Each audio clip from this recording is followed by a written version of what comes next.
I'm Samantha Deitcher for InvestmentPitch Media. Given the growing popularity of crowdfunding as a method of raising funds, it was only a matter of time before the various Securities Commissions in Canada weighed in on the matter.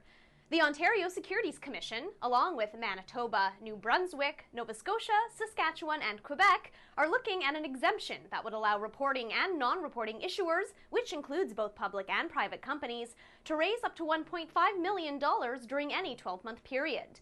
An investor would be limited to investing $2,500 in any individual company and no more than $10,000 allocated among several companies in any calendar year.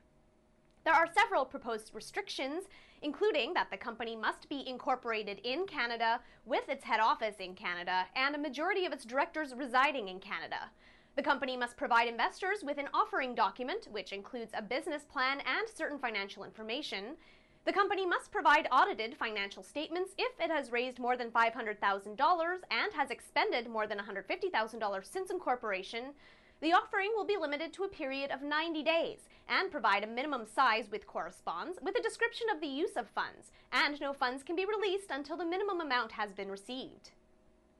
A major restriction arises because the funds must be raised through authorized portals, which must comply with a list of requirements, including registration, capital, insurance, and other regulatory requirements.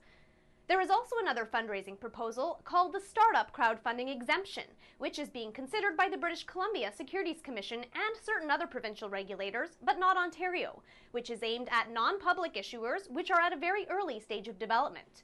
It would have the following less onerous restrictions.